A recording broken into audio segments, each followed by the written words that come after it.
یہ تھی کہ رمضان روزہ شروع ہونے سے پہلے بچوں کو اس وقت نہیں اٹھاتے تھے کہ صرف کھانے کا وقت رہ جائے، بلکہ لازماً اتنی دیر پہلے اٹھاتے تھے کہ کم سے کم 2-4 نوافل بچہ پڑھ لے، اور مائیں کھانا نہیں دیتی تھیں بچوں کو جب تک پہلے وہ نفل سے فارغ نہ ہو جائیں۔ سب سے پہلے اٹھ کے وضو کرواتی تھیں اور پھر وہ نوافل پڑھاتی تھیں، تاکہ ان کو پتہ لگے کہ اصل روزے کا مقصد روحانیت حاصل کرنا ہے۔ تہجد پڑھیں، قرآن کریم کی تلاوت کریں، پھر وہ کھانے پہ بھی آئیں، اور اکثر اوقات الا ماشاء اللہ تہجد کا وقت کھانے کے وقت سے بہت زیادہ ہوتا تھا۔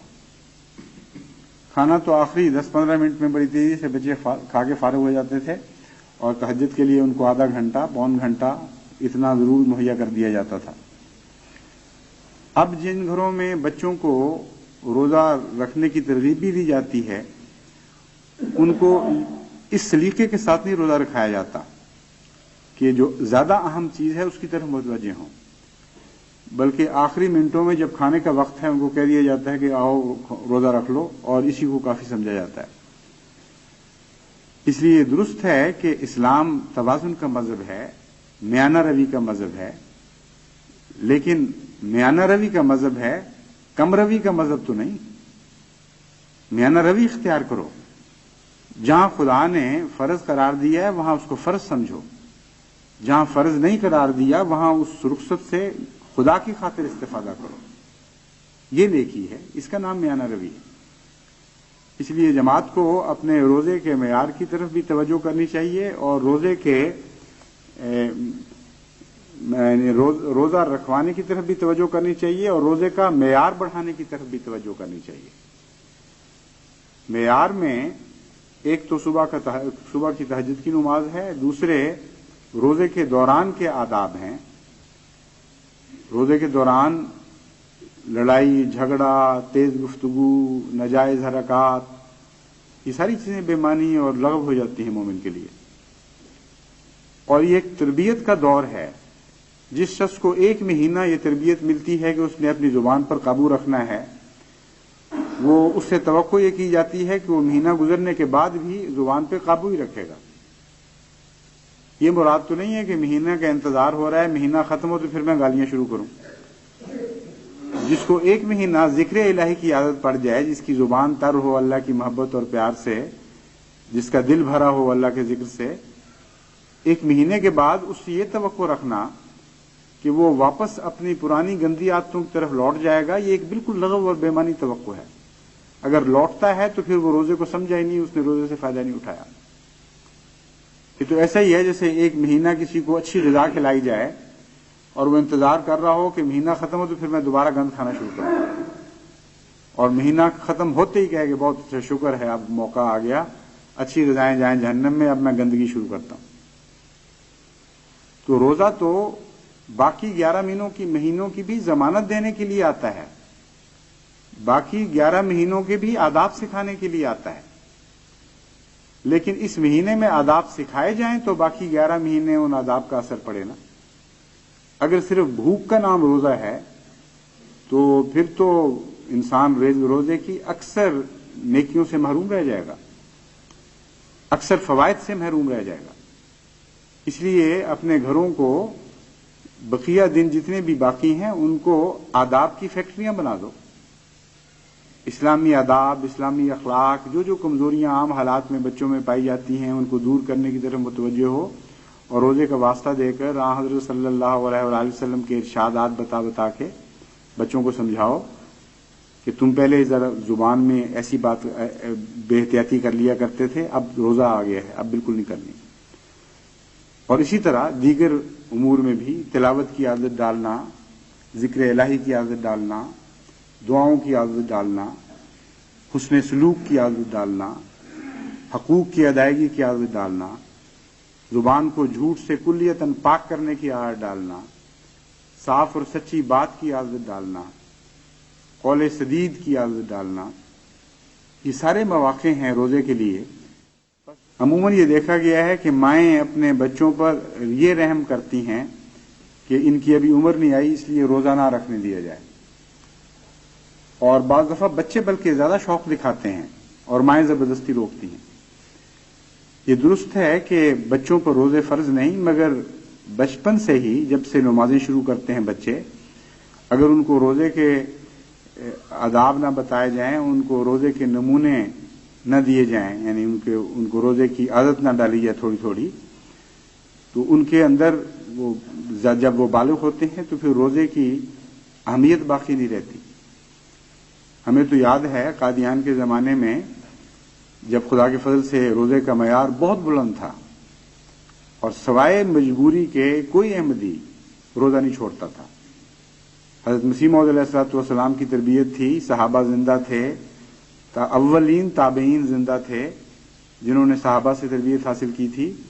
اس لیے اس زمانے میں کوئی یہ نہیں کہہ سکتا تھا کہ احمدی روزے میں کمزور ہیں۔ اور طریق یہی تھا کہ بچپن سے ہی مائیں گھروں میں تربیت دیتی تھیں اور 9-10 سال کی عمر سے بچے روزہ رکھنے شروع کر دیتے تھے، اور بلوغت سے مراد انگریز کی مقرر کردہ بلوغت نہیں لی جاتی تھی کہ انگریز نے 21 سال کہہ دیا تو 21 سال میں بالغ ہوگا اور 21 سال میں شریعت فرض ہوگی، انگریز نے 18 مقرر کر دیے تو 18 سال کے بعد شریعت فرض ہوگی، بلکہ انسانی اصطلاح میں، عام عرف عام میں، جب بھی انسان بالغ ہوتا تھا وہ پورے روزے رکھنے کی کوشش کرتا تھا۔ اور چونکہ روزے کی بلوغت کے معاملے میں کچھ اختلافات فقہا میں بھی پائے جاتے ہیں اور نشو و نما کی عمر کے بچوں کے لیے نسبتاً سہولت بھی دے رہے ہیں بعض فقہا، اس لیے اس معاملے میں بھی سختی غیر معمولی نہیں کی جاتی تھی، بلکہ جس کو کہتے ہیں انکریج کرنا، حوصلہ افزائی کرنا، حوصلہ افزائی کے طور پر کوشش کی جاتی تھی کہ جو بچے بالغ ہو چکے ہیں، یعنی 12، 13، 14 سال کی عمر میں داخل ہو جائیں، وہ کوشش کریں کہ زیادہ سے زیادہ رمضان کے روزے رکھیں، اور جب وہ پختہ عمر میں پہنچتے تھے، یعنی 18، 19 سال کی عمر میں، تو پھر تو لازماً پورے کے پورے رمضان کے روزے رکھا کرتے تھے۔ اس پہلو سے رفتہ رفتہ خصوصاً تقسیم کے بعد میں نے دیکھا ہے کہ کمزوری آئی ہے۔ بعض علاقے ہیں، مثلا صوبہ سرحد میں پٹھانوں کے علاقے ہیں، وہاں تو اتنا زیادہ زور دیا جاتا ہے روزے پر کہ جن پر خدا نے فرض نہیں کیا ان پر بھی فرض کر دیتے ہیں، اور بعض دفعہ روزہ زبردستی رکھواتے گناہ کبیرہ کا مرتکب ہو جاتے ہیں۔ یعنی یہاں تک کہ دیکھا گیا ہے کہ بعض مسافر جو بے ہوش ہو جائیں ان کے منہ میں پانی نہیں ڈالتے جب تک پہلے مٹی ڈال کے نہ دیکھیں، اگر مٹی خشک نکل آئے تو کہتے ہیں اب اس کو پانی دیا جا سکتا ہے، اور اگر مٹی میں ذرا بھی تراوت آ جائے تو سمجھتے ہیں کہ ابھی وقت موقع نہیں آیا کہ اس کو پانی دیا جائے، خواہ سر سے اس کی جان نکل جائے۔ چھوٹے چھوٹے بچوں کو روزہ رکھوا دیتے ہیں، اور مریضوں کے لیے بھی کھانا پینا کلیتاً حرام ہو جاتا ہے، یہاں تک کہ بعض دفعہ اگر کوئی انسان پبلک جگہ میں اپنی مجبوری کی خاطر، مثلا ذیابیطس کا مریض ہے، اس کی جان نکل رہی ہے کمزوری کی وجہ سے، کھاتا ہوا پکڑا جائے گا تو اس کو سنسار کر دیں گے، بجائے اس کے کہ یہ خیال کریں کہ خدا نے اس کو اجازت دی ہے، ہم کون ہوتے ہیں اس اجازت کو چھیننے والے۔ تو نیکی میں اتنا غلب ہے کہ وہ نیکی گناہ بن گئی ہے، اور ان کے روزے بھی دراصل بے معنی ہو جاتے ہیں، کیونکہ روزہ یا کوئی اور نیکی محض اس بنا پر نیکی بنتے ہیں کہ خدا کی رضا کی خاطر وہ کام کیا جا رہا ہے۔ جب اپنی جہالت کو اور اپنے دل کی سختی کو دوسروں پر ٹھونسا جائے تو وہ رضائے باری تعالیٰ کی حد سے نکل جاتی ہے اور نیکی نہیں رہتی، بلکہ ایک بد سرشت کے طور پر انسان سے خود بخود ظاہر ہوتی ہے۔ اس لیے اس قسم کے واقعات تشدد کے دیکھ کر احمدیوں نے، جن کو توازن کی طرف بلایا گیا، جن کو اسلام کی اصل روح کو قائم رکھنے کی ہدایت بار بار ملی،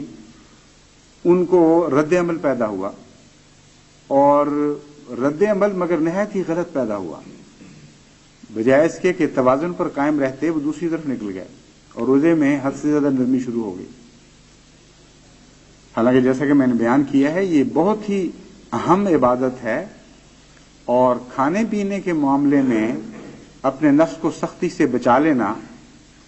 ساری عمر کے خدا تعالیٰ کے دیے ہوئے رزق کی ناقدری کرنے کے مترادف ہو جاتا ہے. اس لیے بہت احتیاط کی ضرورت ہے.